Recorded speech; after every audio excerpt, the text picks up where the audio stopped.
la main, conduis-moi sur le chemin que tu as tracé pour moi. Alléluia. Tiens ma main sur le chemin, viens poser sur moi ta main. Fais briller par ton amour mes lendemains. Au palier des bien-aimés, où ta grâce nous fait régner, je me réjouis de partager et t'aimer. Ton ami en Shiloh, viens lever en moi le fond, et ta vie dans mon cœur c'est plus fort. Shiloh. Bonsoir Pauline, bonsoir les amis, comment allez-vous? Très bien. Comment allez-vous? Pauline, tu es souvent la première. Il faut me donner ton secret.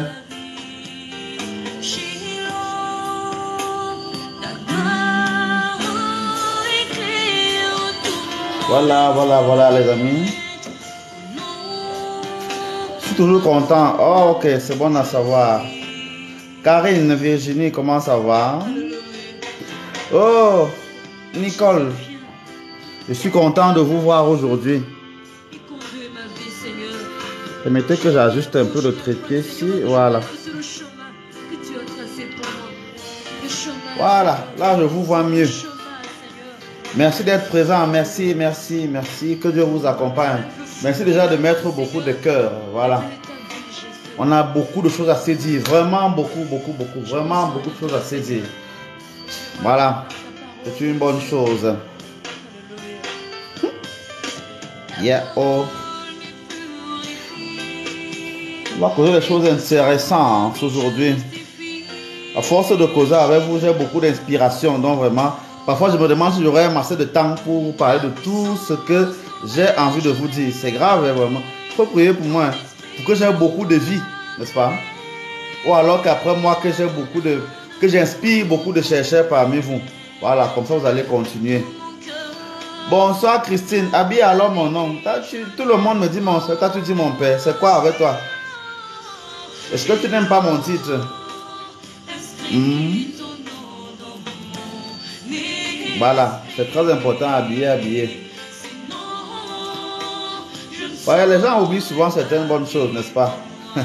L'autre jour, quand je parlais de pleine lune, tout ça, les gens se racontaient des belles histoires. Je vais encore en parler un peu aujourd'hui. Voilà, on va brosser un peu la pleine lune, surtout la lune descendante dans laquelle nous sommes maintenant. On va un peu en parler.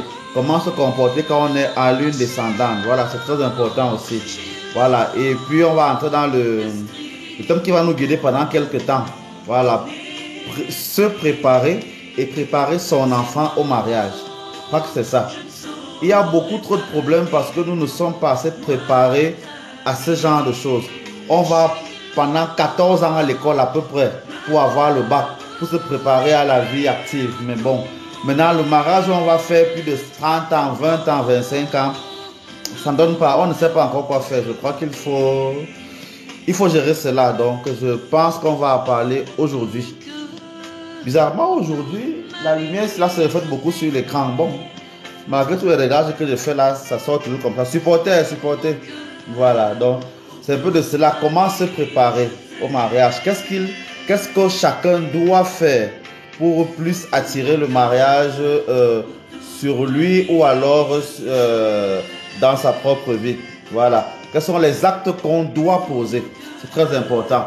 Quels sont les actes qu'on doit poser? Quels sont les conseils qu'on doit donner à nos enfants? Et qu'est-ce qu'on doit recevoir nous-mêmes? Voilà, c'est important. Non, c'est cet ensemble de choses-là dont on va parler tout au long des lives, de la qui commence et des autres lives qui arrivent. On va bagarrer contre cela. Vous voyez un peu. Voilà. Il y a les jours comme ça où la lumière décide de nous montrer que voilà, c'est comme ça. Il y a les jours où je bavarde ça, comme la lumière, ça fait comme si c'est noir, c'est trop noir. Dès que j'avance un peu comme ça, ça sort très bien. Donc voilà. on va juste bagarrer comme ça avec. Parce que c'est ça, c'est aussi ça la vie. Donc c'est important. Ok, merci d'être présent. Dans 2 minutes, on va commencer notre causerie très intéressante, n'est-ce pas? Au Cameroun, ici, nous sommes à 20h08. Voilà, peut-être chez vous, il est un peu plus. On commence en 2 minutes. On va offrir notre causerie, n'est-ce pas, éducative et spirituelle au Seigneur que on a choisi de servir. Évidemment, comme d'habitude, nous sommes en notre objectif de 100 000 cœurs aujourd'hui. Donc, commencez à tapoter vos écrans. Dès qu'il y a un mot, voilà, qui vous plaît, vous tapotez votre écran. Ok, Abidjan, il est 19h, c'est une bonne chose. Donc, c'est ça que j'aime souvent dire 20h heure du Cameroun. Et voilà, 19h GMT. Ça veut dire qu'à Abidjan, on est à GMT plus 0. On est à l'heure GMT direct. Ça arrive comme ça de temps en temps. Ça arrive. Ok. C'est au Cameroun que c'est comme ça. Et puis on va voir. Je suis en train de me poser une question. L'ampoule là, décidé de me faire ça aujourd'hui, les amis. Je sais pas. Là maintenant, je suis noir. Est-ce que vous me voyez encore? C'est un peu amusant quand on joue avec ces éléments là. Oui. Non, je n'ai pas dit que c'est un problème. Ça n'a jamais été un problème d'être noir. C'est juste que de tous les lampes que j'ai fait, c'est la première fois que l'ampoule s'y brille autant, au point de perturber un peu le machin. Colorado, il y a 13h10. Waouh, dis donc. Les écarts de lumière sont intéressants. Bon, voilà, je vais voir si en esquivant un peu l'ampoule là dans le centre, ça va pas trop perturber. Ok. Si vous me voyez maintenant bien, ça va. Que je ne sois pas trop clair au machin. L'ampoule ne brille pas souvent comme ça. Aujourd'hui, ça brille beaucoup, mais c'est bien. Ça veut dire que nous sommes dans la lumière. Ok, chers amis, on va se préparer pour commencer notre enseignement du jour. Et ce sera le plus important. C'est le plus important. C'est cela le plus important. Que le Seigneur nous accompagne. Que nos ancêtres méritants soient autour de nous respectivement et ne nous abandonnent jamais. Ne les oubliez pas et ils ne le feront jamais. Voilà. Prenons quelques secondes pour se concentrer et confier le travail que nous allons faire vraiment au Seigneur. Prions et soyons unis ensemble. Nous sommes donc rassemblés, chers amis, au nom du Père et du Fils et du Saint-Esprit. Je te prie, Seigneur, pour moi et surtout pour tes enfants qui sont ici présents. Je sais que comme ils sont présents là, ce n'est pas moi qui veux l'écouter parce que moi, ma parole ne vaut rien. C'est la connaissance que tu as placée en moi dont ils ont besoin. Permets donc que la connaissance là puisse leur être profitable afin que ceux qui sont là et qui ont besoin des mariages, qui ont besoin des accouchements, qui ont besoin de voyager, qui ont besoin des connaissances puissent être comblés. C'est cela mon but, de les combler. Et je sais que c'est possible avec toi. Je sais aussi que c'est possible avec toutes ces personnes qui sont auprès de toi, dont nous portons les noms, dont nous avons le sang dans les veines. Ceux-là que certains appellent des saints et que moi j'aime appeler ancêtres méritants. Je t'en supplie donc. Tu l'as déjà permis. Donne-nous la force de pouvoir ouvrir la porte à nos ancêtres méritants pour que nous puissions facilement communiquer avec eux, que nous puissions les connaître. Donne-nous la force de les reconnaître, de les connaître, de savoir les appeler, parce que c'est par eux que tu nous parles. Je te supplie aussi, Seigneur, pour que tu prennes en main, comme tu l'as toujours fait, par le biais de nos ancêtres, des anges et des archanges qui peuplent le monde invisible, que tu prennes en main les problèmes de ceux qui sont ici présents. Prends en main le problème de ceux qui sont là, qui veulent se marier. Et c'est du mariage dont on parlera aujourd'hui. Prends en main les problèmes de ceux qui ont besoin d'accoucher, de ceux qui ont besoin de grandir, de ceux qui veulent réparer leurs erreurs, afin que, au fur et à mesure qu'ils grandissent, ils ne commettent plus les mêmes erreurs et qu'ils s'améliorent et qu'ils avancent. Et maintenant, c'est à vous que je parle. Ma prière s'adresse aussi à vous qui m'écoutez. Je prie pour toi qui me regardes, afin que ta vie change.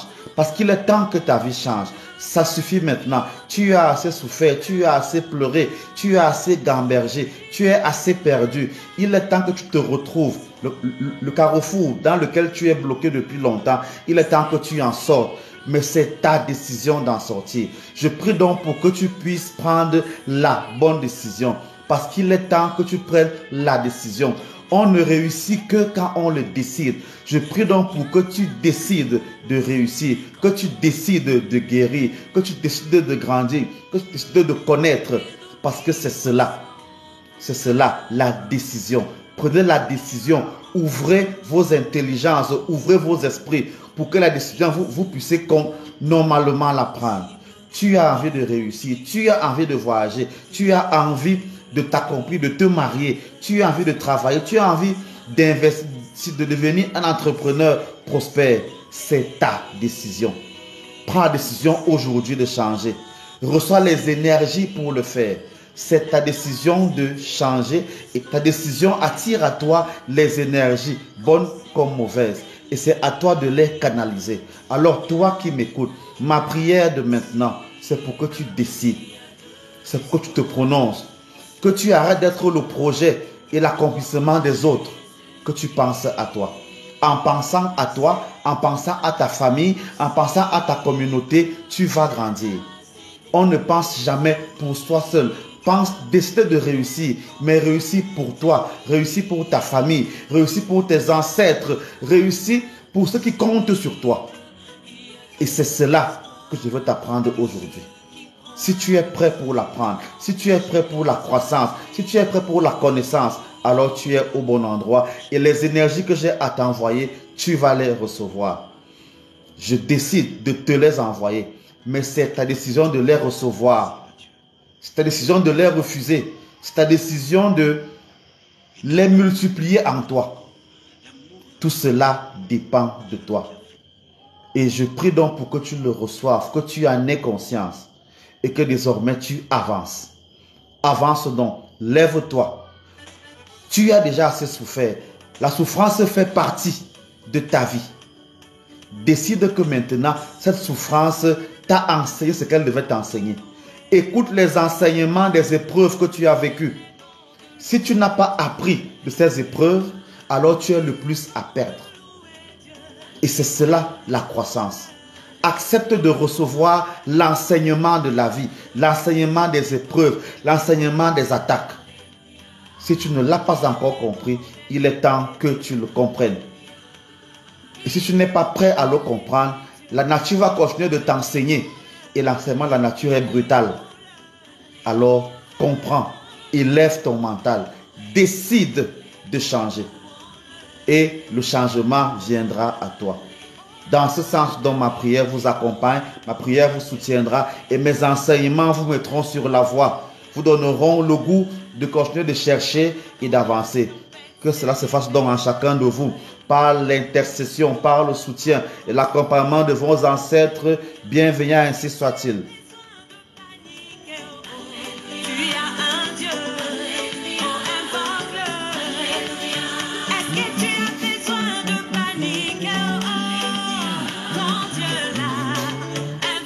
Voilà, chers amis, soyez abondamment bénis.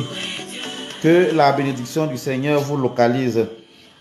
Évidemment, il y a une faiblesse souvent dans ces mots, n'est-ce pas? On aime souvent dire que la bénédiction, vous trouvez tout le reste. C'est vrai, ça marche.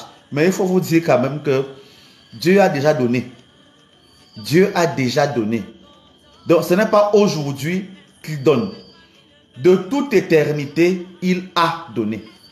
Il a décidé que celui qui veut prendre, puisse prendre. Donc, le jour où tu décides de prendre, c'est le jour là où tu es béni parce que tu as décidé de prendre la bénédiction qui était déjà pour toi. Merci Pauline, je reçois ma bénédiction de toi. C'est cela. Donc, il faut arrêter de penser que vraiment quand Dieu veut sauver quelqu'un, il sauve. Il sauve tout le monde. Il a déjà sauvé tout le monde. Mais maintenant, il t'appartient à toi d'entrer dans ce salut. Ce n'est pas aujourd'hui que Dieu se lève, descend du ciel, c'est pas moi et tout le reste ça. Non. C'est toi qui décides d'entrer dans cet univers. Il a déjà posé l'acte qu'il avait à poser. Il a déjà ouvert les routes. C'est un peu comme si tu es un téléphone portable. Tu as été fabriqué. On a déjà mis les règles de fabrication en toi. Mais tu quittes encore, tu vas demander à Samsung comment est-ce que je dois marcher. Tu perds ton temps. Étudie-toi, comprends-toi, comprends les capacités que tu as reçues. Il n'y a pas longtemps, les gens fêtaient encore la Pentecôte. Quel est le don que tu as reçu? Quel est le don? Est-ce que le don que tu as reçu, tu en es conscient? Est-ce que tu sais l'activer? Est-ce que tu sais te recharger? C'est ça qui est important. Beaucoup de gens, vous êtes seulement là. L'étoile, voler mon étoile. Quelle est l'étoile que tu as? Comment on va te voler une chose dont je n'ai même pas conscience? C'est ça la question. Vous posez la question vraiment, comment récupérer mon étoile qu'on a volée? Si je te demande, l'étoile qu'on a volée sur toi là, elle est de quelle couleur? Quelle est sa puissance? Elle te donne quoi? Quelle capacité? Tu ne le sais même pas. Tu dis partout, on a volé mon étoile. Connais-toi toi-même. C'est un sage qui l'a dit. Et quelque part dans la Bible, c'est écrit que Dieu a créé l'homme à ton image, à son image. Donc ça veut dire que quand je veux voir Dieu, je me mire et je vois Dieu. Donc,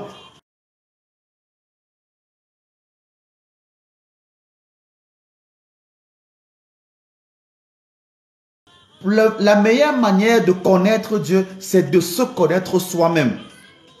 Dieu s'est dupliqué en chacun d'entre nous. Il a mis une partie de lui dans chaque personne. Il a enlevé un peu de son âme et l'a mis dans chaque être humain. Quelle est donc la partie de l'âme de Dieu qui sommeille en toi et que tu dois réveiller? C'est ça l'œuvre de ta vie. C'est ça l'œuvre de ta vie. Et c'est important de se poser ce genre de questions. Et il y a donc beaucoup de techniques pour se poser ce genre de questions. Il y a beaucoup de techniques pour connaître ce genre de choses. Il y a le nom que tu portes. Il y a le village où tu es. Il y a la famille où tu es. Le pays que tu... Il faut apprendre à aller dans ce genre de connaissances.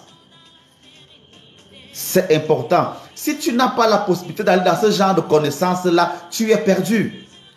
Tu es perdu. C'est important donc. Même si tu vas à l'église passer quelque temps pour prier, qu'est-ce que même la prière? La prière est la recharge que tu fais de l'étoile que tu as reçue. L'image que tu as reçue en toi, n'est-ce pas? Elle est, entre guillemets, un peu éloignée de la source. La prière que tu fais est donc le rapprochement on va dire quoi? Du même. Donc, tu rapproches l'image de Dieu que tu as en toi à Dieu lui-même pour que ton image qui est là se charge, se recharge et donc se réveille et s'active. C'est cela la prière. Il y a donc des prières qui rechargent, les prières qui déchargent, les prières qui volent même. Parce qu'il y a un type de prière pour voler l'énergie des gens. Ça se fait aussi. Il y a un type de prière pour donner l'énergie à quelqu'un. Ça se fait aussi. Donc, vous devez aller dans ce sens-là. Et tous les enseignements que je fais ont pour but de vous donner des phases de connaissance ou alors des chapitres de connaissance dans le fait de savoir qui vous êtes, de mieux vous découvrir. Parce que mieux on se connaît, mieux on réussit. C'est important.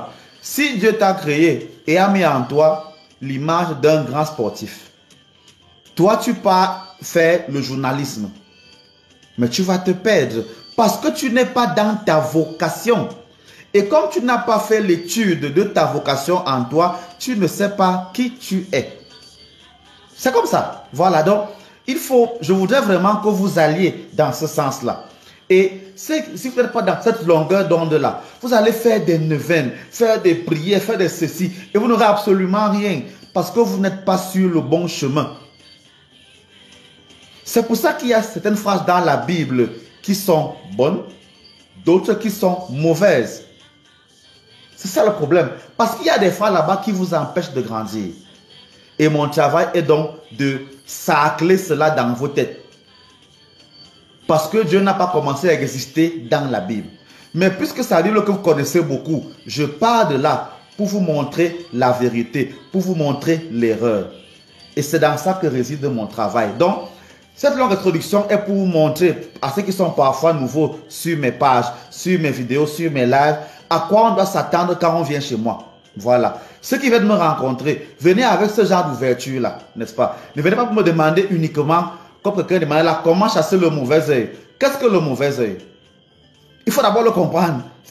Comment briser le mauvais œil? Le mauvais œil, c'est quoi? De quoi se nourrit le mauvais œil? Qu'est-ce que le mauvais œil? Il faut avoir ce d'abord de connaissance-là. Je ne sais pas si j'en ai déjà parlé, mais j'en parlerai un de ces 4 matins. Peut-être vendredi au prochain live, mais je retiens ce thème-là. Vraiment, on a besoin, parce qu'on ne guérit d'une maladie que si et seulement si on la connaît. On ne guérit que de ce dont on est conscient. C'est ça la spiritualité. C'est-à-dire que si c'est moi qui viens te dire que tu es possédé, tant que tu ne crois pas que tu es possédé, on ne peut rien faire pour toi. Il faut d'abord que tu acceptes que ce que je dis est vrai pour que tu puisses avancer avec moi. C'est un principe magique, c'est un principe de spiritualité, c'est un fait. C'est un fait. La connaissance ne s'impose pas, elle se reçoit, elle s'accepte. Elle s'accepte. Voilà. Il y a un degré d'évolution que vous avez besoin d'accepter pour y avoir part.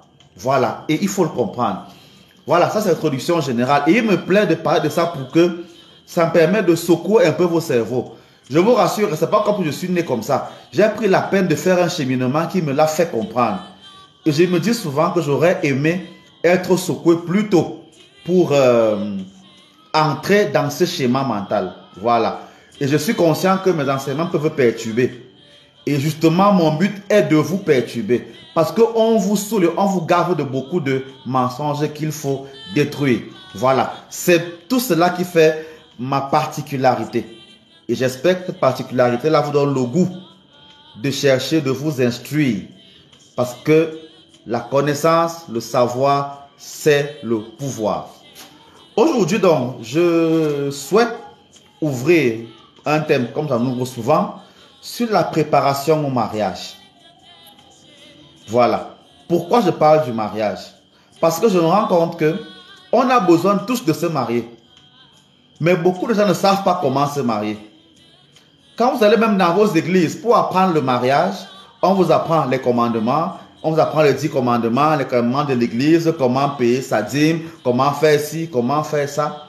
Mais la vie à deux, est-ce qu'on vous l'apprend? Qu'est-ce qu'on vous apprend sur la gestion du sexe opposé qui est avec vous? Qu'est-ce qu'on vous apprend sur le but même du mariage? Il faut comprendre cela. Qu'est-ce que vous savez du but du mariage? Vous vous mariez au fond pourquoi? Et dès qu'on se perd dessus, vraiment il y a un immense souci. Bon, pour que j'épingle mon contact, il faut que quelqu'un l'écrive pour que je l'épingle. Donc, et le plan TikTok bloque ceux qui écrivent. Donc, dès que quelqu'un va mettre mon contact dans les commentaires, je vais l'épingler, justement. C'est ça que j'attends depuis. Voilà, donc je ne peux pas le faire moi-même. Je ne peux pas commenter moi-même. C'est quelqu'un qui doit écrire le commentaire et je dois... Voilà. Et je dois... Voilà, c'est important. Donc, je l'attends que quelqu'un le mette simplement et je vais le faire. Soyons un peu patients. Peut-être que TikTok va le permettre. Parfois, ça arrive. Donc, il faut le comprendre. Pourquoi on se marie? Qu'est-ce qu'on va chercher dans le mariage? Quel est le but qu'on recherche? Qu'est-ce qu'on doit donner? Nous les hommes, on donne quoi aux femmes qu'on épouse? Qu'est-ce qu'on reçoit des femmes qu'on épouse? Les enfants qu'on a, comment les gérer? Si on ne peut pas avoir des enfants, comment on fait? Il faut vraiment avoir ce genre de technique. Merci au tourbillon qui a mis mon numéro là. Donc, ceux qui veulent me rencontrer, ceux qui veulent me parler, ceux qui veulent communiquer avec moi, vous m'écrivez sur WhatsApp. Et je ne vous mens pas, là-bas, je ne donne pas le lait. Si quelqu'un m'écrit, moi, je le bloque. Comme ce matin, quelqu'un m'écrit pour me demander qui est-ce que je suis. Que je suis quoi? Est-ce que je suis un devin? Est-ce que je suis cela? Quand vous vous engagez à m'écrire, vous savez déjà qui je suis. Et vous venez pour chercher les solutions à vos problèmes.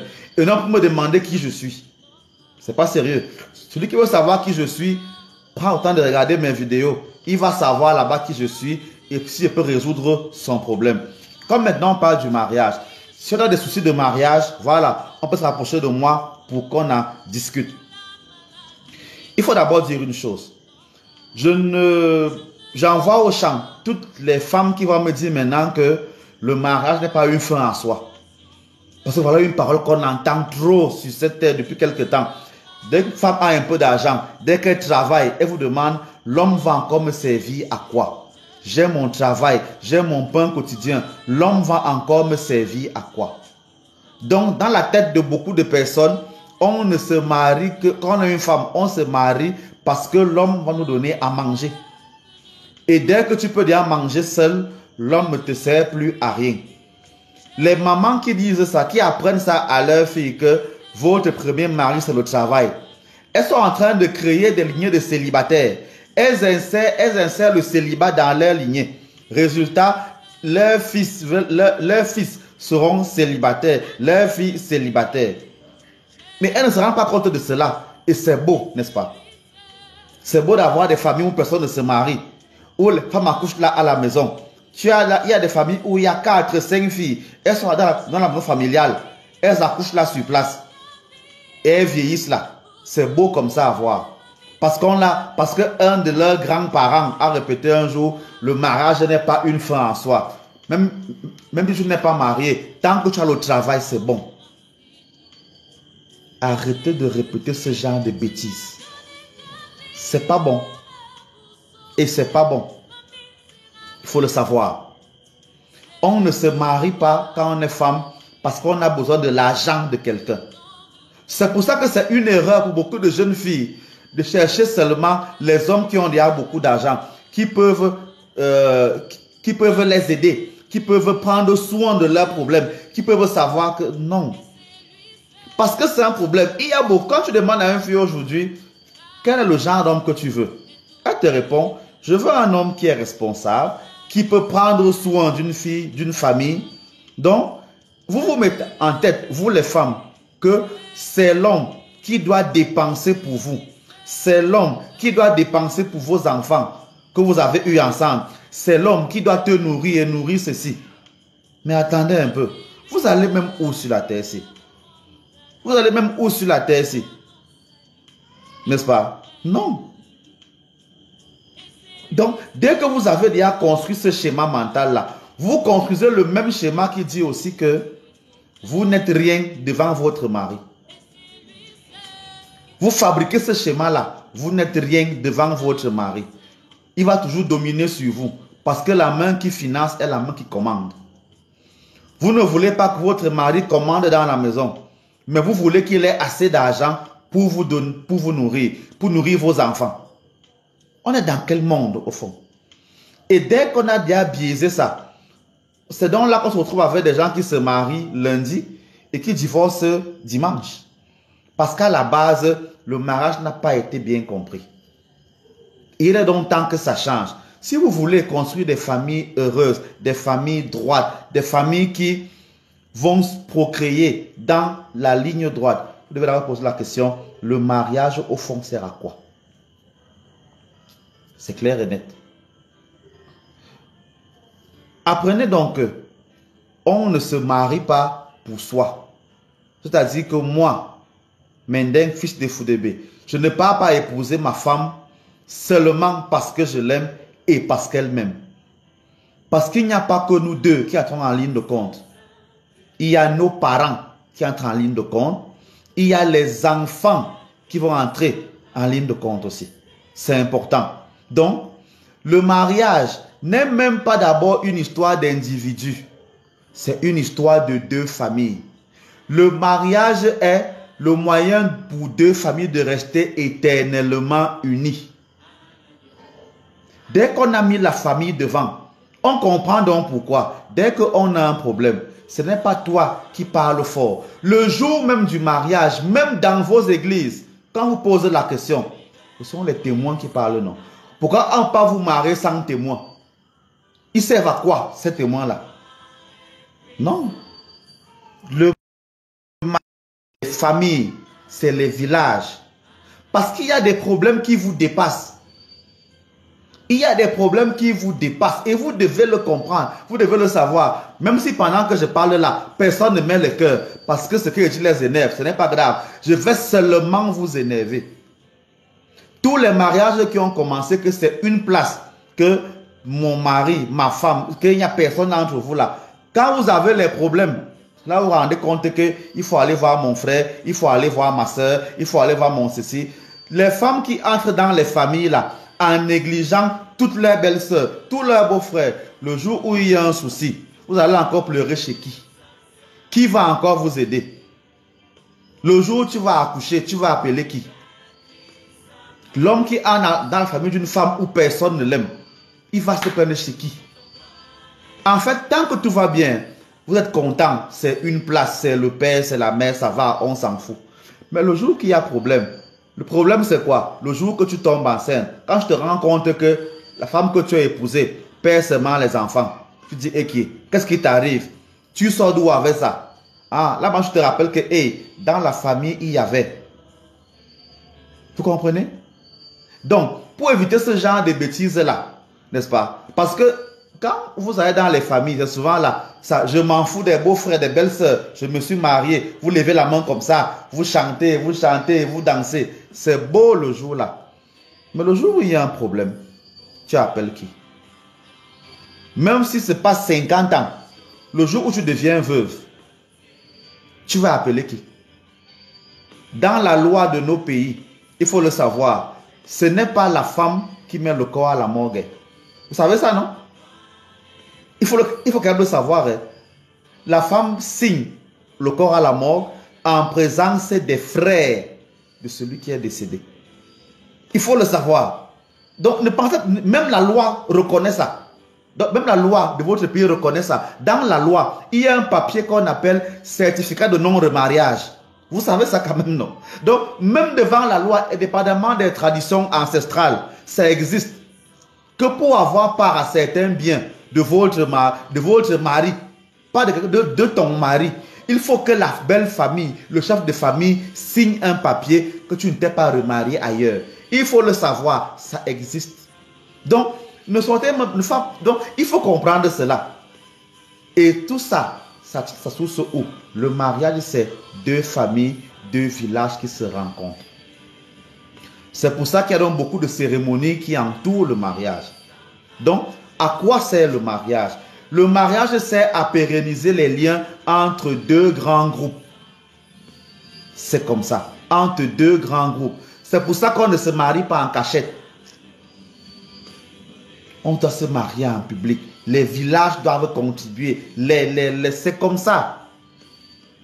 C'est pour ça que dans vos familles, dès qu'un garçon dit qu'il part doter une femme, tout le monde doit contribuer. C'est pour ça que quand tu contribues comme ça, ton beau-frère peut venir dire à ta femme que tu es notre femme. Parce que nous tous, on a contribué pour ta dot. C'est comme ça que ça se passe. Et elle a donc une responsabilité devant ses beaux-frères, devant ses maris, devant ses papas qu'elle trouve là-bas. C'est comme ça. Une fois qu'on a compris cela, on va arrêter de dire des bêtises du genre, le mariage me sert encore à quoi? Le mariage n'est pas une fin en soi. L'homme me sert à quoi qu'on ait une femme? La plupart qui parlent comme ça, c'est qu'elles ont été déçues dans les mariages. Et maintenant, elles ne savent plus comment faire. Elles racontent donc partout, le mariage ne me sert à rien. Elles ont fait des mauvais choix. C'est comme ça. Il faut le savoir. Donc, première chose, le mariage est une institution divine. C'est-à-dire, c'est Dieu qui l'a créé. Et tous les hommes et toutes les femmes doivent se marier. Donc, toutes les choses là que j'entends que parce que je suis ci, parce que je suis ça, je ne me marie pas. Vous êtes dans l'undem. Si vous voulez, faites la capture d'écran de ce qui est là maintenant et allez le publier ailleurs. Tout homme et toute femme créée par Dieu doit se marier. Les gens qui sont célibataires là, pour X ou Y raison, ils ne sont pas dans la loi de Dieu. Il faut le savoir. Maintenant, il y a des conditions dans lesquelles un papa peut retirer on va dire quoi, cette fonction à son enfant. Mais c'est ponctuel. Ce n'est pas qu'il décide que tous mes suivants, tous mes ceci, zéro. Prenons un exemple concret. Un papa a 6 filles. Il n'a que des filles, 6 filles. Parmi donc ces filles, il choisit une. Et il lui dit, toi, tu n'iras pas en mariage. Tu seras mon successeur. Tu vas t'asseoir sur ma chaise. Tu vas guider tes sœurs dans les foyers qu'elles vont partir. Tu vas prendre leur dot. Et tu vas donner mon nom au garçon que tu vas faire pour que mon nom ne disparaisse pas de la terre. Ça, c'est ponctuel. Et un papa peut le faire. Le problème, c'est que dès qu'un papa le fait, la fille en question va dire que au nom de Jésus, je brise ça.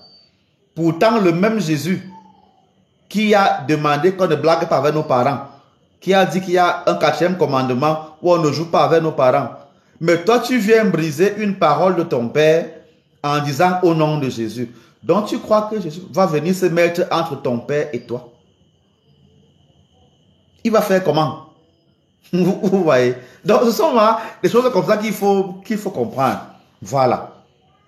Il faut comprendre. Donc, c'est des choses très techniques, mais qu'il faut intégrer. Il y a donc beaucoup de filles qui souffrent ici dehors parce que leur papa leur a donné une place de successeur dans la famille pour garder les biens, garder la concession, surveiller les crânes, dans la mémoire des ancêtres, et donc accoucher des garçons qui vont donc porter le nom du papa et la remplacer sur le trône du papa. Les filles qui refusent ça, donc, beaucoup sont en souffrance là dehors. Elles vont de mariage en mariage parce qu'elles vont de malédiction en malédiction. Elles ne veulent pas obéir à leurs parents. Donc le mariage n'est pas une affaire de toi et de moi. C'est une affaire d'en haut aussi. Si vous n'avez pas vos parents qui vous guident dans le mariage, vous êtes perdus. Et vous devez le comprendre. Il y a aussi une version de chrétiens là aujourd'hui, n'est-ce pas? Une version, je vais répondre à ta question après. Il y a une version de chrétiens aussi aujourd'hui, des hommes, qui sont, que le papa dit que c'est toi qui me succède. Lui, il refuse. Il dit que le trône là, c'est la sorcellerie. Je ne veux pas les choses comme ça là. Moi, je veux servir mon Dieu. Attendez un peu. Donc, Dieu là, il est seulement dans ton église, ouais. Il est seulement chez les réveillés, il est seulement chez les catholiques, il est seulement chez les évangéliques, il est seulement chez les pentecôtistes. Il n'est pas chez ton père, il n'est pas dans ta tradition, il n'est pas là-bas. Et c'est justement ce genre de bêtises-là que vous oubliez souvent. Sachez que la Bible que vous lisez là, c'est la tradition des Juifs. C'est la tradition des Juifs que vous appliquez, que les Romains ont pris à l'époque. Et dans leur capitale, on fait donc sienne cette histoire-là. Donc, c'est la tradition des Romains que vous appliquez. Donc, vous appliquez la tradition des autres. Et vous laissez votre propre tradition. Donc, ça veut dire que Dieu leur a seulement parlé à eux. Donc, Dieu a seulement parlé à Saint Paul. Il n'a pas parlé à ton papa, à ton grand-père. Pourtant, c'est lui qui les a créés. Donc, vous qui fuyez les trônes de vos villages là, vous qui fuyez les chefferies, vous qui fuyez les successions de vos villages là, vous vous maudissez vous-même. Et vous maudissez vos enfants. Et les conjoints que vous partez prendre, vous les maudissez également. Il faut le savoir. Il faut le savoir. Je sais que ce que je dis là vous énerve. C'est pour ça que je n'ai pas beaucoup de j'aime là. J'ai 80 personnes en ligne, mais je n'ai même pas 30 000 j'aime. C'est pas grave, je vais seulement parler. Qui même me suivent, ceux qui trouvent du bien dans mon enseignement, tapotez et mettez-moi les j'aime, ce n'est pas grave. Je vais le supporter ici, ce n'est pas grave. Je suis spirituellement prêt à ne pas être aimé. Mais je sais que si vous êtes là, c'est parce que ce que je dis vous touche. Et si ça vous touche, même quand vous ne me voyez pas maintenant là, tapotez vos écrans.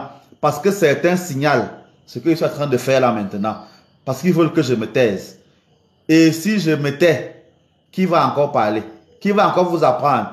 Parce que depuis que vous marchez là, personne ne vous a dit ça. Personne ne vous a dit que Dieu est aussi dans vos villages. Les prêtres vous disent partout que Dieu n'est que dans la paroisse. Il faut refuser la tradition. Il faut refuser le veuvage. Mais vous allez quand même faire les doutes, faire les toquer-portes, n'est-ce pas? Mais vous refusez ça. C'est quelle histoire? C'est quel genre de Dieu alors? Ceux qui disent qu'ils font seulement ce que la Bible dit. C'est dans quelle Bible on met la bague au doigt quand on se marie? Donnez-moi le verset biblique, là où on dit que quand on épouse une femme, on met la bague au doigt. Donnez-moi le verset biblique qui dit que quand on se marie, on met la robe blanche et non la robe noire. Dites-moi dans quelle Bible c'est écrit. Dites-moi dans quelle Bible c'est écrit que on va aller chez le maire pour se marier. Je veux savoir où la Bible dit ça, qu'il faut aller chez le maire se marier. Je veux connaître ça. Parce que les gens me chantent les bêtises souvent comme ça là que vraiment, moi je suis mon Dieu. Si ce n'est pas dans la Bible, je ne fais pas. Donnez-moi le passage biblique. N'est-ce pas? Qui vous dit ça? J'ai envie de savoir. Vraiment, il y a des imbécilités pareilles que j'entends souvent chez des gens comme ça là, vraiment. C'est grave. C'est grave. C'est écrit dans la Bible qu'il faut mettre le corps dans le cercueil avant de l'enterrer. Mais tu le fais. Et tu appelles le pasteur, tu appelles le prêtre, l'évêque pour venir bénir. Mais tu fais non. Donc, ceux qui disent souvent ça, c'est ceux qui refusent de réfléchir. C'est écrit dans quelle Bible? Comme j'ai vu une vidéo une fois, il blaguait. C'était les musulmans. Il dit, arrête la musique que tu mets là. Allah n'a pas de besoin d'écouter ce genre de musique. Le chauffeur a dit d'accord, il a garé sa voiture. Le passager demande pourquoi il dit que mais Allah n'a pas dit qu'il faut partir en voiture. Descends, tu prends le cheval, tu pars. C'est comme ça que beaucoup de gens font parmi vous là. Donc vous êtes là très nombreux qui chantaient souvent que non, uniquement la Bible. Si ce n'est pas la Bible, je ne fais pas. Dans quelle Bible c'est écrit qu'il faut avoir un téléphone portable pour être dans TikTok, pour être sur Facebook, pour être sur WhatsApp? C'est écrit où? Dans quelle Bible? Mais vous le faites non. Voilà. Donc, quand quelqu'un me dit ça, je ris souvent. Je dis, ouais, ces gens-ci, ils sont vraiment perdus. Ils sont vraiment perdus. Donc, ne soyez pas perdus, chers amis. Et je vous dis donc que le mariage est pour tout le monde. Le papa peut le faire dans des situations bien précises. Il peut même dire que parmi les enfants que j'ai, aucun garçon ne me succédera. Je choisis ma fille. Et c'est le cas. C'est possible. Et tout à l'heure, quelqu'un demandait, et on ne peut pas changer ça entre nous. On change ça comment? Ton papa laisse une grande maison, une cacaoyère, un champ. Il laisse beaucoup de choses comme ça. N'est-ce pas? Il laisse une maison, il laisse une salle là où il bénissait ses ancêtres qui lui ont donné l'argent pour t'éduquer. Et il dit donc que tu vas rester garder ça. Parce que si toi tu te maries, les biens-ci vont aller dans ta belle famille. Il faut donc que ces biens restent là indépendants et que quelqu'un porte son nom pour garder cela. Il dit donc que toi tu n'iras pas en mariage, mais le garçon que tu vas faire va me succéder. C'est en fait ça. Parce que quand le papa dit à la fille que toi tu ne vas pas en mariage, c'est parce qu'il sait que la fille là va faire des garçons. Et parmi les garçons là, un garçon sera son bombo, va porter son nom et va donc lui succéder pour continuer l'œuvre là. Il va donc prendre des femmes et agrandir la famille. Si toi tu vas te marier, dont un autre homme vient habiter là, dans la maison là, les biens de ton père vont devenir ses biens à lui. Et c'est ce que les parents ne veulent donc pas. Ils voient que c'est toi qui as le cœur de la famille. Reste donc là. Tu vas donc casser ça comment? Dès que tu casses ça, tu deviens maudit. Et ton père te maudit. Aucun prêtre, aucun pasteur ne peut enlever ça. N'allez pas me dire qu'au nom de Jésus. Non. C'est impossible. Donc, il faut le savoir. Et j'ai eu beaucoup de cas comme ça où vraiment des gens ne veulent pas suivre ce genre de loi. Ce genre de loi. Parce que vous qui n'obéissez pas aux paroles de vos parents, lorsque vos parents, lorsque vous-même étant devenus parents, vous allez parler à vos enfants. Qu'est-ce que vous allez dire? Si toi tu étais désobéissant avec ton père, pourquoi ton enfant doit t'obéir? Sur quelle base? Tu as mis dans ton enfant les gènes de la rébellion, les gènes de la désobéissance. Tu vas aussi lui parler, il va te manquer de respect. Or, dès que tu manques de respect à ton parent, tu es maudit. C'est cela. Et c'est tout ça la mystique du mariage. C'est pour ça que le mariage est une histoire familiale, n'est pas une histoire des enfants. Parce que si on n'a pas compris ça, on se perd dans beaucoup de choses. Et justement, les jeunes d'aujourd'hui qui se marient sans avoir ce genre de connaissances-là se perdent et font du n'importe quoi. Et font du n'importe quoi. Ils créent donc des lignées de sorciers, des lignées d'infidèles, des lignées de célibataires, des lignées de malédiction. Et c'est malheureusement le cas. Et il faut aussi dire ce qui est vrai. Il y a beaucoup d'églises qui répandent ces malédictions. Parce qu'on vous apprend qu'il faut seulement vous marier avec vos frères de l'église. Si tu ne te maries pas avec ton frère de l'église, tu ne t'es pas marié. Il ne faut même pas aller voir les parents. Ton père n'a rien à dire. Et il y a même aussi des artistes qui vous apprennent ça. Si mon mari doit plaire à mon père, ce n'est plus mon mari, c'est le mari de mon père. Et on vous apprend ça. Et on vous apprend ça. Et vous le chantez. C'est bête. Toi, le garçon qui me regarde, ne pas jamais épouser une fille si son père et sa mère ne sont pas d'accord.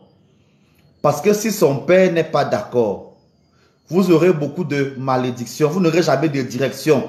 Tu peux mourir de chômage. Si c'est que tu travaillais, tu auras le malheur dans tes finances. Et tu peux être attaqué dans ta virilité. Si tu vas dans un mariage où la mère n'est pas d'accord, tu peux être victime de stérilité, d'infertilité. Et la femme qui va donner vie là peut mourir à table d'accouchement parce que sa mère n'était pas d'accord pour le mariage là. Donc, chers amis, chers garçons, chers hommes, ne prenez pas des femmes où les mamans ne sont pas d'accord, où les papas ne sont pas d'accord. Vous ne savez pas comment ils ont préparé leurs enfants. On ne le fait pas. On ne le fait pas. Si vous êtes même en instance de mariage, si vous êtes dans une famille où le père et la mère ne vous veulent pas, partez. Partez, laissez l'histoire là. Toi, la jeune fille, quand tu vas épouser un homme et le père ne t'aime pas, tu veux aller où? Toi, la jeune fille, tu vas épouser un garçon dont la mère ne t'aime pas. Tu vas aller où? Quand tu vas accoucher, qui va venir porter tes enfants? Quand ton mari sera malade, tu vas appeler qui? C'est comme ça. André Gislin, moi j'appelle mariage la dot. Parce que la dot, c'est ce qu'on appelle dans votre langage le mariage coutumier. Pour moi, c'est la dot qui est le mariage. Ceux qui ne sont pas dotés ne sont pas encore mariés. Mariez-vous à la mairie, allez même à l'église, dans 50 églises. Si on ne vous a pas doté, vous n'êtes pas marié. Voilà ce que je dis. Voilà. Ceux qui ne sont pas d'accord avec, allez au champ. Je sais que ça vous surprend quand c'est un homme d'église qui en parle. Sauf que je suis un homme d'église qui aime et qui sait la vérité. Ma fille, si ton gars ne t'a pas doté, même s'il t'a amené devant le maire et qu'il y avait 1000 personnes, maman, tu n'es pas mariée, tu es célibataire. Et les enfants que tu fais dans le foyer là appartiennent à tes parents. Laissez-moi la loi que vous racontez et tout le reste là. Donc vous racontez quoi? Moi-même, je sais que je vais aller doter ma femme. Et tant que je ne l'ai pas dotée, je sais qu'elle est célibataire. Et je travaille dessus. Voilà l'autre. Je suis que c'est toi qui m'as dit dans un commentaire que tu vas seulement doter les filles qui sont vierges. Donc, je te parle avec le langage cru que tu dis là maintenant. Donc, toutes les filles que tu dévierges depuis là, sur lesquelles tu montes depuis là, qui va les épouser? Quelqu'un me dit, je ne vais pas épouser, je ne peux pas, il n'y a pas d'autre parce que c'est fini, vraiment. Donc, toutes les filles que tu gardes depuis là, que tu dévierges depuis là, qui va les épouser? Tu es dans le genre qu'on doit chasser. Tu es dans, même pas chasser, on doit te tuer. Je le dis, si tu parles à tout le monde.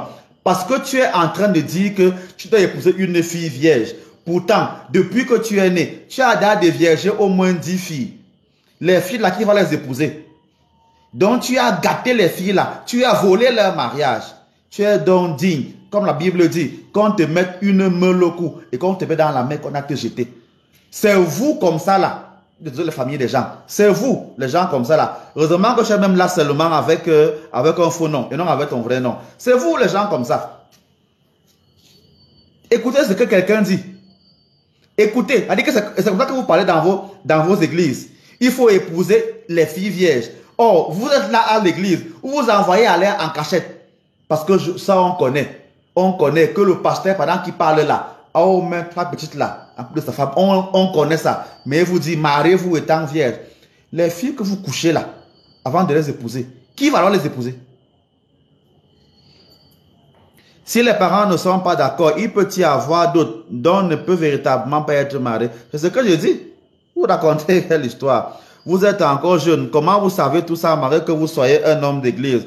C'est pour ça que je suis ce qu'on appelle un chercheur de vérité. J'apprends ça tous les jours. J'ai le courage de chercher et de savoir que parfois, tout ce qu'on dit dans la Bible est faux. Ça, c'est comme ça. C'est pas de ma faute, papa. Je dis merci à Dieu pour la connaissance qu'il m'a donnée. Parce que j'apprends des ancêtres tout le temps. Voilà. Moi, je ne te parle même plus. Ma coépouse en souffre actuellement, mariée à l'église Sadot, est actuellement veuve sans domicile. C'est ça. Vous pensez souvent qu'il y a les choses qui sont comme ça. Ça vous tue. Ça vous tue. Mais même chose, quelqu'un meurt, c'est son église qui passe mal enterrée, c'est son machin qui pas fait.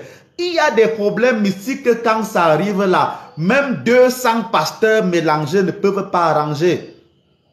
La parole d'un père,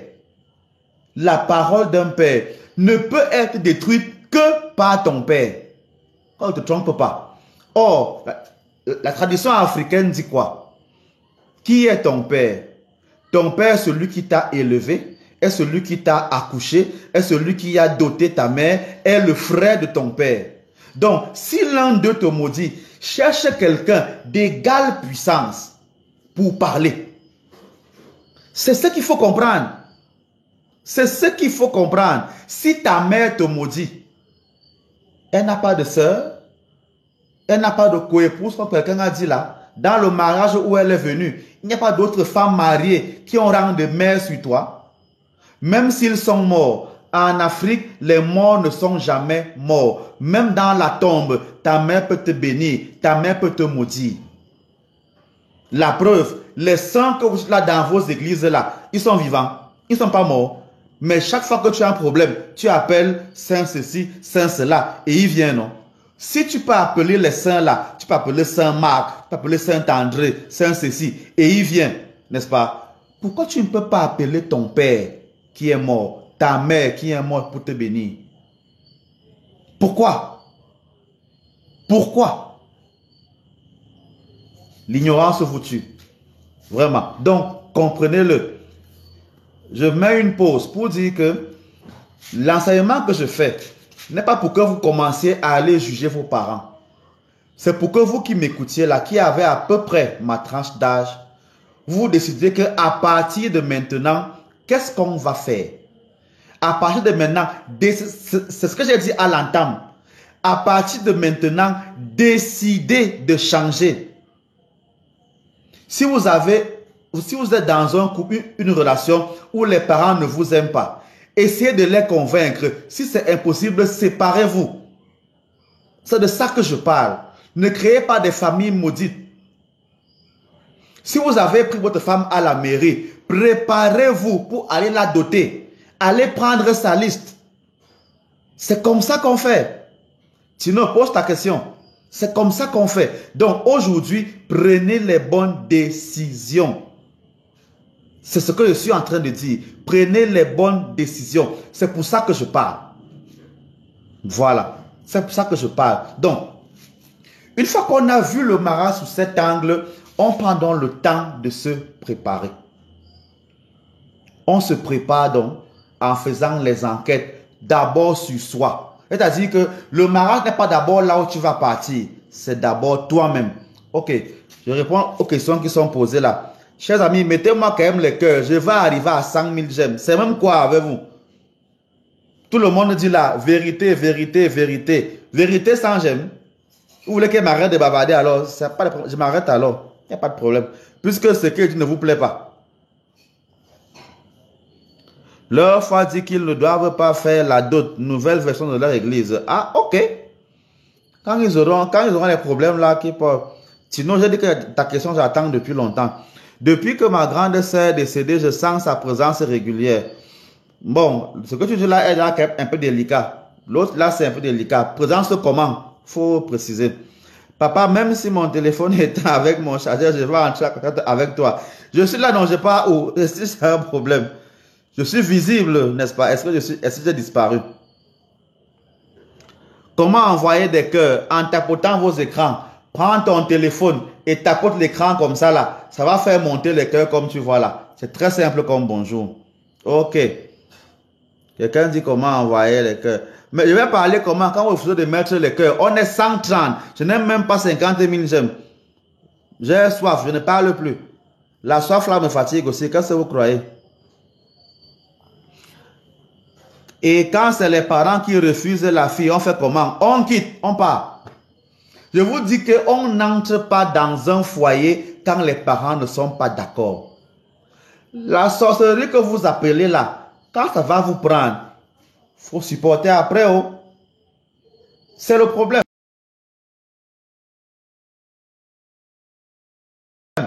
Parce que, regarde, je vous dis, vous aimez souvent le chanter et c'est vrai. Vos parents sont vos dieux sur terre.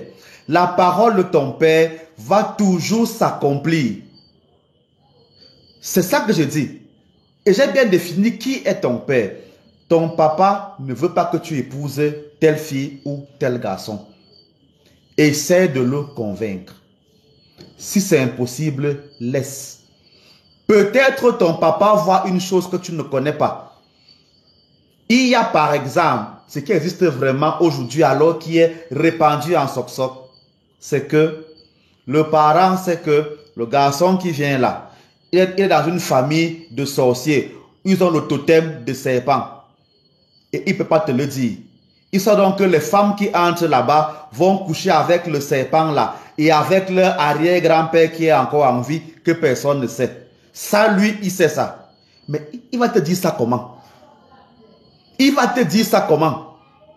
Il te dit simplement que l'homme, si je ne le veux pas. Mais tu es bête, tu ne comprends pas. Arrivé là-bas, après 2 ans de mariage, tu pars découvrir, trop tard, tu pleures. Tu viens dire que ouais, papa, si je savais. Il y a des hommes ici dehors qui sont devenus homosexuels, à qui on casse de derrière franchement, mais qui n'ont pas le courage de l'affirmer en public. Ils vont donc chercher des femmes pour se marier et faire des faux enfants avec ces femmes-là. Si donc ta mère est au courant de ça, et qu'elle te dit, ma fille, pars pas là-bas, toi tu pars. Et c'est quand ton mari meurt que tu découvres que c'était un homosexuel, qu'il sortait avec ci, avec ça, que celui qui t'a dit que c'était son cousin était en fait son mari. Tu vas faire quoi? Tu t'es maudit et tu as maudit toi-même tes enfants. Et il y a beaucoup de femmes qui sont dans cette situation-là. Et vous supportez ça. Laissez vos choses là-haut. En tout cas, moi, j'ai déjà dit. Moi, j'ai déjà dit. Mon téléphone est ouvert, appelez-moi, n'est-ce pas? Il y a des refus sans raison, papa. Blandine, voilà une autre imbécilité qu'elle entend souvent. Moi, en tant que papa, je n'ai pas de compte à rendre à mon enfant. Elle m'amène le gars qu'elle a rencontré. On discute, je l'étudie. Papa, tu penses quoi de cet homme? Je ne le veux pas dans ma famille. Je pense qu'il n'est pas bien pour toi. Si je veux, je continue. Si je veux, je me tais. La fille qui est polie, qui est obéissante et qui sait que son père veut son bien, quand son père dit ça, elle reste d'abord tranquille et après, elle va négocier avec la maman qui essaie de causer avec papa. Est-ce qu'il y a un truc que je ne connais pas, que papa connaît? C'est comme ça qu'on fait. On ne fait pas asseoir son père avec les problèmes. Papa, vraiment, il faut me dire, vraiment. Nous, aujourd'hui, là, on n'est pas comme vous étiez avant, là. C'est une époque évoluée maintenant. Tu ne peux pas me dire comme ça, machin, machin. Ton père ne parlera pas.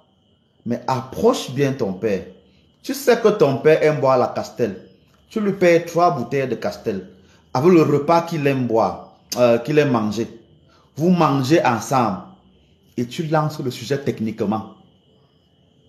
Ton père va donc parler, après avoir bu 2 ou 3 bières, te dire que voilà, vraiment, le garçon que tu connais là, étant derrière, il va te parler. Il faut savoir prendre vos parents. Vous venez avec la guerre. Comme ton parent n'a pas l'argent, quand tu te savoir, tu as une grosse voiture, tu veux parler fort à ton père. Vous n'avez rien compris dans la tête.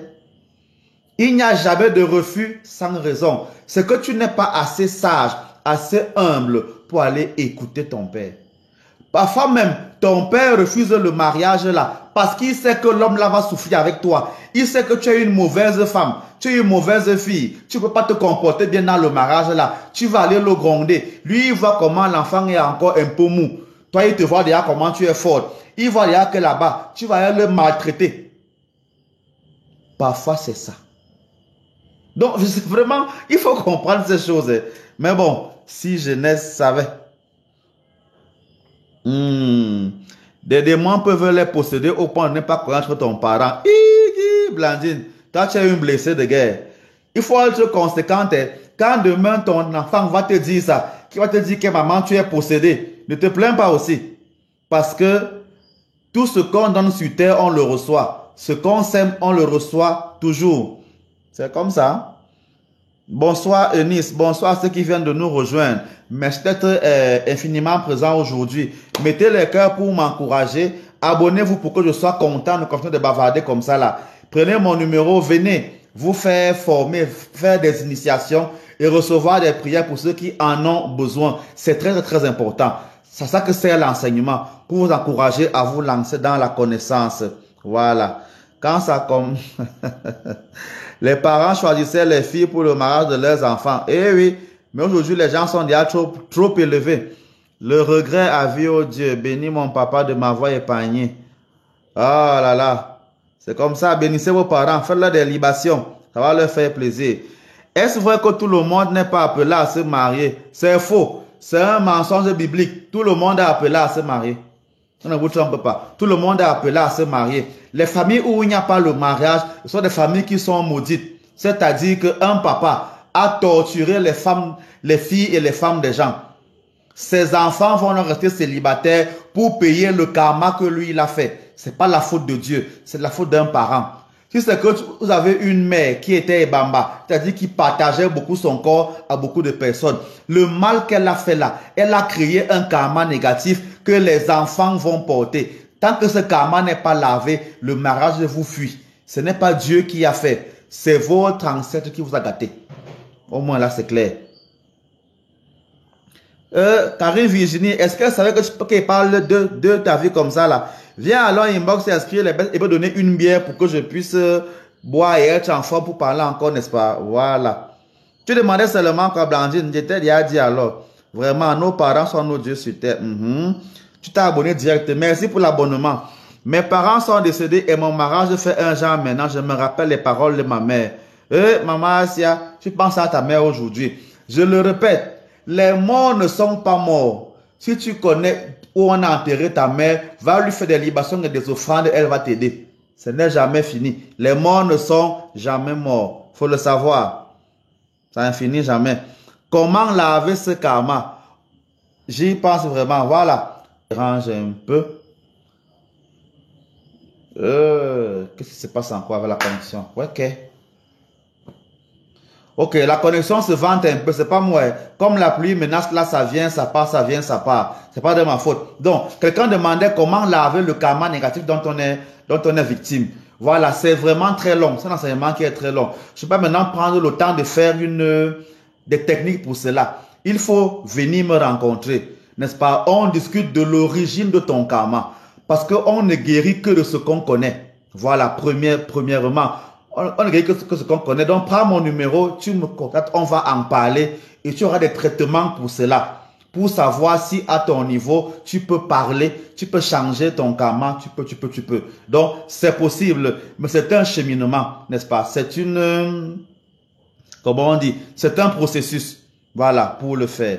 Donc, c'est très important. Donc, n'ayez pas peur, tout est possible, mais il faut le savoir. On ne guérit que de ce qu'on connaît. Si tu as l'impression que tu as un mauvais karma, n'est-ce pas? Il faut que tu viennes. On va ensemble chercher l'origine de ce karma et on verra comment le nettoyer progressivement. Parfois, c'est même impossible. Il faut le savoir. Parfois, c'est possible. Parfois, tu peux laver et ça part bénir tes enfants. Il faut le savoir aussi. Donc, voilà. Parce que c'est une loi de la nature. Hein. Dès qu'il y a une faute d'une certaine gravité, ça balaie un nombre de générations particulières. Parfois, ça balaie d'abord 9 générations avant d'être lavable. Si tu n'es pas encore la 9e génération, maman, tu ne pourras absolument rien faire. Tu pourras uniquement arranger ce qui est pour tes enfants. Donc, tu vas faire des purifications. Ça va aider ton sang, ta descendance. Voilà. Il faut quand même le savoir. C'est très important. Parce que moi, je n'aime pas tromper les gens. Si même tu réussis à te marier alors que c'était interdit, tu vas te marier avec un homme qui est aussi maudit. Et vous aurez des enfants aussi maudits. Ça va faire une lignée maudite. C'est comme ça. Donc, il vaut mieux respecter ce genre de choses et le gérer. Ok, permettez-moi de remonter un peu pour essayer de voir. Voilà, j'ai déjà parlé des défunts, comment se faire, comment laver le karma. Ok.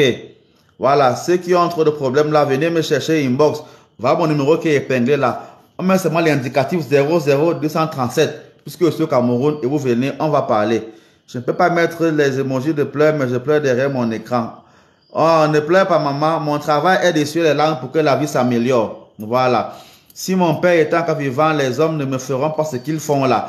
Ton père n'est jamais mort, les morts ne sont jamais morts. Même dans la tombe, il peut t'aider. Il faut seulement que tu le reconnaisses. Il faut seulement que tu l'aimes. Il faut seulement que tu le nourrisses. Voilà. Peut-être j'en parlerai, je sais pas, mais j'ai fait des vidéos dessus. Les libations nourrissent nos ancêtres. Si tu nourris ton ancêtre, il devient de plus en plus fort et connecté à toi. Il peut donc t'aider. Si c'est que tu ne penses jamais à ton père, il ne va jamais te chercher. Il faut penser à lui, avoir sa photo, lui inscrire des messes, lui faire des libations. Ça va le délivrer là-bas s'il est enfermé. Ça va le recharger quelque part. Il pourra donc venir progressivement vers toi. C'est comme ça qu'on fait. Donc, nos morts ne sont jamais morts, sauf si on les tue nous-mêmes.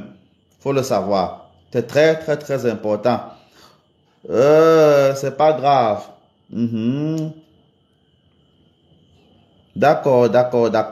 D'accord. Les libations, j'en ai déjà beaucoup parlé. Vraiment, va seulement dans les vidéos. Abonne-toi à mon compte et tu balayes les vidéos. J'ai expliqué ça là-bas. Ce serait vraiment très long d'en parler encore aujourd'hui. Mais je voudrais avancer encore un peu en parlant du mariage avant de conclure. Parce qu'on va continuer d'en parler encore. Voilà. Oui, Karine, quand on a des problèmes comme ça, là, on vient inbox et tu payes un peu l'offrande qu'elle va te dire. Ça, c'est un problème particulier. Ayez le courage de venir inscrire les messes. Ayez le courage de venir inscrire des messes. Venez faire des offrandes. C'est comme ça qu'on fait. La connaissance que vous demandez là a un coût. N'ayez pas peur de venir dépenser. Ça permet d'ouvrir une parenthèse. Il y a quelqu'un qui a répondu dans un de mes commentaires que vraiment, il faut dire aux portes de ne plus accueillir seulement ceux qui ont l'argent. Parce que nous, on n'a rien et ils nous chassent. Les amis, les soutanes qu'on porte là, on ne partage pas ça. Le tissu là, on vend ça au marché. La couturière qui court ça, elle court, on paye sa main d'œuvre. La croix que je porte là, n'est-ce pas, on vend ça au marché. C'est une chaîne. Même l'anneau que je porte, on vend au marché. Même pour nous là, il n'y a rien qui est gratuit. Il n'y a pas que quand tu pars au marché, n'est-ce pas, on dit là-bas au marché que comme c'est le prêtre, Saint-Jean, non. Même les bougies qui sont là sur mon hôtel, je ne sais pas si vous avez vu, parce que moi j'ai l'hôtel ici là. Vous voyez, les bougies sont même déjà finies. Tellement, vous voyez, non, il y a les bougies là partout, n'est-ce pas? Il y a les bougies là, chers amis. Les bougies là, ce n'est pas un job au marché. On achète, n'est-ce pas? On achète. Donc, quand vous allez demander au prêtre de ne pas demander l'argent, c'est pour que lui paye les bougies là avec quoi? C'est pour que je paye la connexion, c'est avec quoi? Tout à l'heure, quelqu'un m'a dit que la connexion bug chez moi. La connexion bug parce que j'ai payé le bas niveau de connexion. Le haut niveau de connexion, c'est 45 000 par mois. J'ai payé seulement ce qui est 15 000. Si moi je vous demande pour avoir la très bonne connexion, 45 000 par mois, vous allez m'aider à le payer? Parfois, la connexion bug aussi parce que j'ai un mauvais téléphone. Mon téléphone est déjà vieux. Il n'est plus bon pour supporter l'auto que vous êtes déjà là nombreux actuellement. Et le bon téléphone, c'est au moins 150 000. Si je vous demande 150 000, ou alors, à vous qui êtes là-bas en Europe, de me trouver un très bon téléphone, vraiment assez cher, puissant, les autres machins ou les machins là, c'est là comment? Donc, comprenez que pour bien vous servir, nous aussi là, on a des problèmes. Et moi, vous voyez non? Ma femme même là actuellement, elle suit là actuellement. Je dois la nourrir. Je dois l'habiller. Donc, j'ai des charges. Donc, quand je vous conseille là de venir vous inscrire chez moi, ce n'est pas pour rien. Ce n'est pas que j'aime trop l'argent. D'abord, j'aime l'argent. Ne vous trompez pas. Ceux qui n'aiment pas l'argent, c'est un macabo. Moi, j'aime les dos. J'aime l'argent. Venez vous inscrire. Venez vous inscrire. Ça va m'aider à grandir. Je pourrai mieux vous servir. Voilà. Donc, il faut que ce débat-là soit clair et net. Donc, venez faire des offrandes. Venez. Il y a des prières à faire sur les dons. Comme tout à l'heure a demandé là. Il y a des prières à faire pour les dons. La vie a mieux. Quand on a des questions comme ça là, on prend mon numéro, on vient inbox. Et je te dirai donc, il va te dire, c'est le don pour les pauvres. Je vais te dire, j'ai lancé les dons ici là pour l'après-Pentecôte qui auront lieu la semaine prochaine. Les dons d'abondance. Depuis là, il y a les gens qui m'ont dit, mon Seigneur, patientez encore, on arrive. Mais depuis là, ils ne viennent pas. J'ai déjà patienté. J'ai patienté encore combien de temps? Je dois faire les dons là la semaine prochaine. Parce que les pauvres là, les gars ont faim. Il faut que j'aille leur donner le riz, le lait, le miel et le sucre. Et maintenant, ajouter un peu le poisson, un peu la tomate et un peu le vin. C'est comme ça qu'on fait les dons aux personnes. Pour que les gars soient contents et nous bénissent en abondance. Ceux qui auront contribué. Depuis, je demande là, vous me regardez avec les gros yeux. Voilà, on est presque 100 là. Si maintenant vous décidez que à vous les 100 là, vous nourrissez, c'est pas moi, 20 familles. Chacun donne simplement 10 000 ou 100 ou 15 000. Mais on va atteindre presque le million. On ne pourra pas faire quoi? On ne pourra pas donner quel don à quelqu'un. On ne pourra pas construire quelle maison, construire quel orphelinat, construire quel hôpital, comme j'en rêve depuis. C'est simple. Une ne sait même pas grimper sur l'arbre. Donc j'ai besoin de vos mains pour m'aider à grimper sur l'arbre là. Imaginez si on construit un orphelinat et que tous les mois, grâce à vos dons, on fait des dons à ces enfants là. Mais on sera béni. On sera constamment béni. Vous ne voulez pas comprendre quoi dedans? Vous croyez que c'est pour ça que tous les boss là font la charité, font l'humanitaire? C'est pas pour rien. Ils savent qu'en le faisant, ça les bénit. Ils ne sont pas fous. Ils ne sont pas fous. Toutes les grandes fondations là, Bill Gates, les ceci, les machins, les Obama, les machins, c'est pas pour rien.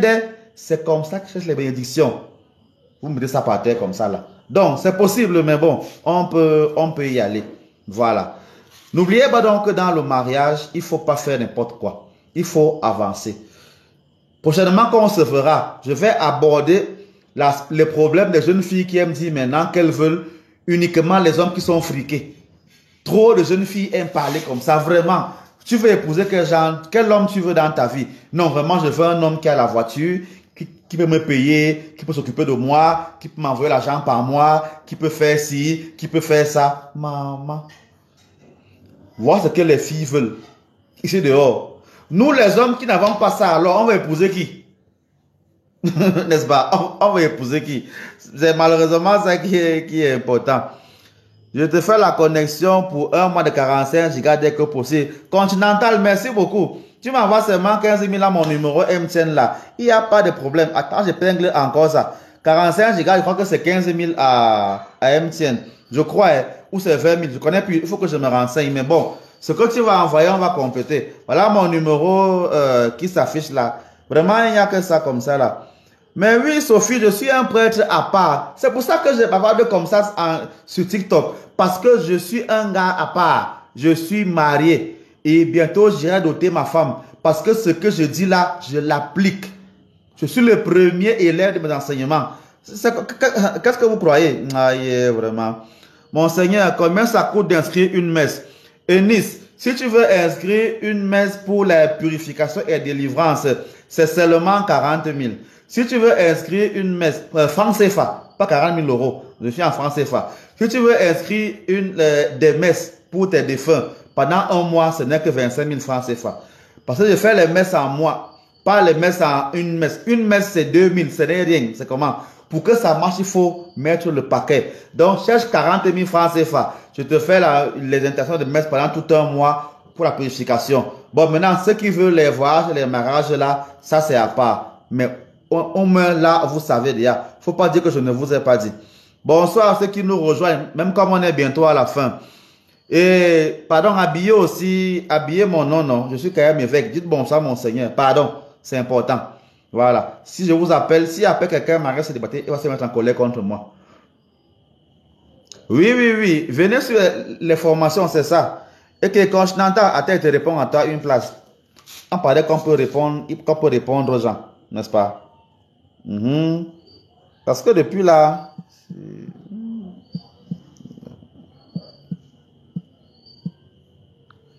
Voilà. Quand je n'entends le mot était répondu, ne dis plus qu'elle n'est pas répondu. Voilà. Nous, on a le réseau moins cher, pas des AM, ça se gère sous coulisses. Il n'y a pas de problème. Blandine, vous êtes de quelle congrégation? Ma congrégation n'a pas d'importance. Je suis évêque catholique traditionnaliste et j'aime les ancêtres, j'aime la vérité. Donc dans ma communauté, on ne parle pas comme moi. Peut-être un jour ils vont s'énerver, même qu'ils parlent beaucoup comme ça, là, ce n'est pas grave. Mais en attendant qu'ils s'énervent, ils me supportent encore comme ça. Ils vont faire comment? Les amis, mettez-moi alors les gens avant qu'ils ne partent. Non, il faut quand même qu'ils atteignent 60 000 aujourd'hui. Ou même plus si c'est possible. Voilà, chers amis, voilà à peu près le début que je voulais commencer aujourd'hui. Dès la semaine, voilà, mardi.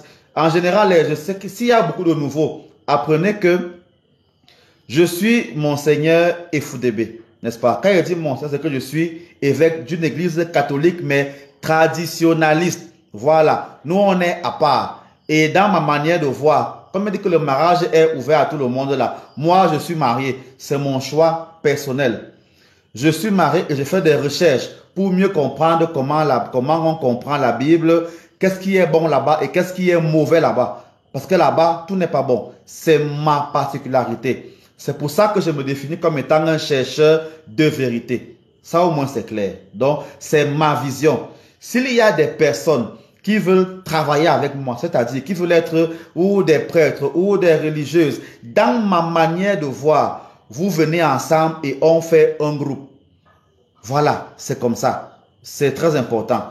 Il faut le savoir. C'est pas obligatoire, mais je vous le dis, c'est ma vision à moi. Donc, voilà. Et comme dans ma vision, il y a de la place pour tout le monde. Voilà. Je rêve un jour construire des hôpitaux, des écoles où je pourrais enseigner ce que je dis là maintenant, avoir des moyens pour écrire des livres ou des livrets de prières consistants pour les proposer, que ce soit en ligne ou bien dans des boutiques. Je rêve le faire, mais ça demande beaucoup de moyens.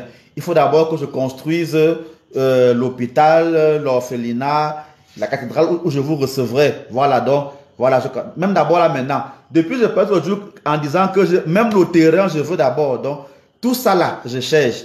Parce que en moi seul, c'est impossible. Donc, si quelqu'un a un terrain qui veut bien mettre à disposition de mon travail, ou alors même un local qui veut qu'on transforme en ceci, voilà, ça peut se faire comme cela. Si vous avez des structures, vous qui êtes là-bas très loin en Europe et que vous voulez les faire gérer ici là, je peux trouver ce genre de personnes ici là. Bref, il y a du travail pour ceux qui le veulent dans la logique que moi j'ai. Voilà, c'est les ouvertures que j'ai. Évidemment, en tant qu'évêque, je peux évidemment faire des messes pour vous, je peux bénir vos maisons, vous enseigner, faire des prières. Bref, c'est mon boulot. Vous avez seulement mon numéro et vous m'écrivez et on travaille ensemble au fur et à mesure que les moyens nous le permettent. Je suis ouvert à tout type de propositions. Voilà. Quand parfois l'argent est dur, j'arrête un peu le travail pour aller me battre ailleurs. Mais je voudrais me concentrer uniquement sur l'enseignement et les prières comme je le fais sur TikTok là maintenant. Je voudrais le faire, donc, mais ça demande beaucoup de soutien. Donc, comme Continental l'a dit qu'elle va d'abord me soutenir un peu, je le prends. Donc, tous ceux qui peuvent me soutenir d'une manière ou d'une autre, je serais vraiment heureux de le faire. J'aime souvent dire que moi, je marche encore à pied. Donc, si quelqu'un a quelque part là, une voiture qui dort là, n'est-ce pas, automatique, Emmanuel là, son énergie à conduire. Donc, si vous avez même une voiture automatique, là, donnez-moi moi aussi de conduire. Que moi aussi, je ne marche pas à pied, que je sois quand même fier. Donc, moi, je n'ai pas honte de demander. Demandez, vous recevrez. Je demande. Je veux les voitures, je veux le terrain, je veux les maisons. Je demande. Voilà. C'est important. Je veux les maisons. Quelqu'un me voit en live et il m'appelle sur WhatsApp. Vraiment, c'est comment avec les gens si même. Ah, voilà. C'est quoi avec vous? Voilà. Donc, chers amis, ça, c'est moi comme ça. Si vous êtes nouveau, abonnez-vous. Vous savez désormais qui je suis et quand je travaille. Je fais les lives sur TikTok le mardi, le vendredi et le dimanche. Ces 3 jours-là, c'est à la même heure. 20h heure du Cameroun, 19h GMT. On en a environ pour 1h15, 1h30.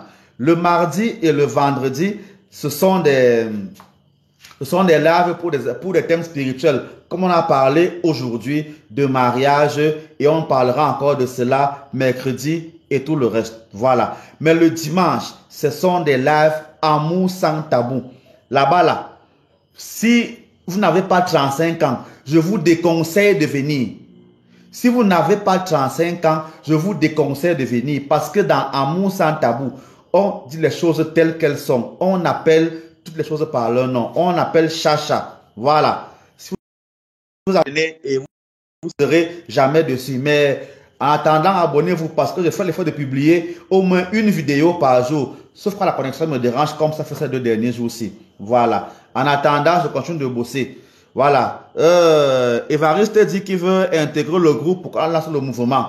C'est possible, c'est-à-dire que c'est possible. Dans le monde entier, on peut créer un mouvement de chercheurs de vérité. Ce serait bien. À l'intérieur, il y aura des prêtres, des évêques, des diacres, des religieuses, des pasteurs, comme vous voulez. Tant qu'on cherche la vérité là où elle se trouve, vraiment, on peut y accueillir. Donc, on verra si c'est le chemin là que Dieu a bien voulu qu'on suive dès aujourd'hui. Moi, je suis disponible. Voilà. Tous ceux qui veulent être des chercheurs et des chercheuses, on peut se mettre ensemble, mettre nos efforts ensemble, mettre nos connaissances même aussi ensemble. Voilà. On est toujours plus beau et plus fort quand on est ensemble. Donc vraiment, merci à tous ceux qui ont pris la peine de suivre aujourd'hui. Voilà. Merci à ceux qui vont, voilà. Merci à ceux qui m'envoient vraiment beaucoup de j'aime parce que, voilà, je ne peux pas le nier. J'ai beaucoup de personnes qui me soutiennent dans mon travail. Ceux qui mettent des cœurs même dans les lives là. Ceux qui partagent. Je crois qu'il y a à peu près 29 partages là. Merci beaucoup à ceux qui mettent les partages là. Merci, merci beaucoup. Merci à ceux qui mettent des cœurs. Merci à ceux qui vont regarder les vidéos, les mettre dans leur fora et mettre sur leur statut, même sur Facebook. Je vois ça tout le temps. Vraiment, merci beaucoup. Ça m'encourage à faire des recherches pour venir vous aider davantage. Merci aussi à tous ceux qui de temps en temps m'envoient 5 francs pour que je puisse construire le mur qui est tombé dernièrement là. Merci à ceux qui m'aident pour que je puisse réparer les voitures qu'on me donner ou alors acheter le terrain. Bref, j'ai beaucoup de projets que j'ai envie de mettre en place. Donc, à ceux qui me bénissent, comme actuellement Pauline le fait là vraiment, merci beaucoup. À ceux qui me soutiennent, merci beaucoup. À ceux qui me donnent leur argent, leur temps même. Vous prenez parfois 1 heure pour m'écouter. Vraiment, merci aussi beaucoup. Je continue de répandre sur vous beaucoup de très bonnes énergies. Parce que je sais que vous en avez besoin. Voilà, c'est ça mon travail. Qu'on améliore nos vies. Voilà. Il y a beaucoup là que je ne connais pas, que j'espère rencontrer un jour. C'est pas moi. Avec beaucoup de chance déjà là. J'en ai vu certains. J'espère que je verrai encore d'autres. Donc, si vous passez à Yaoundé, au Cameroun, venez me saluer. Je suis encore là pour le moment avec une bouteille de vin, avec ceci. Dernièrement, j'étais à Douala. J'ai vu certains. Je ne sais pas si j'irai encore là-bas. Maintenant, le VIP de Douala, c'est déjà un peu sérieux. Et les chambres d'hôtel commencent aussi à coûter un peu cher. Donc, mais on est là, on pourra y aller n'importe quand lorsque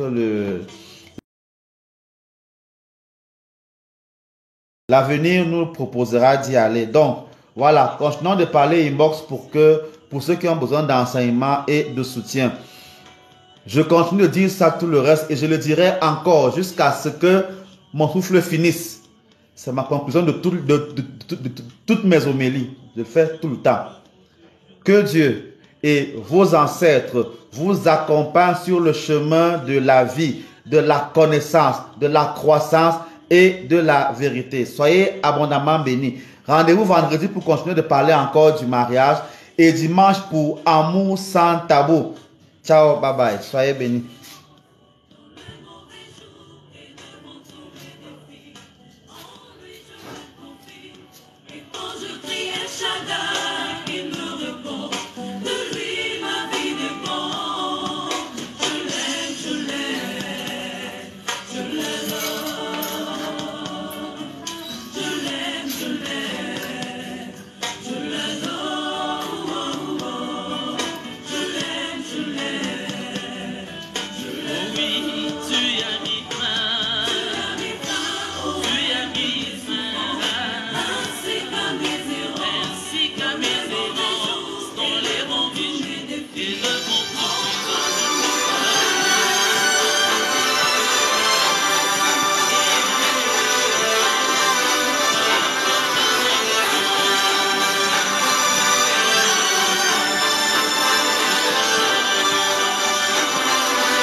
Voilà, chers amis, bye bye, au revoir. À nous revoir bientôt.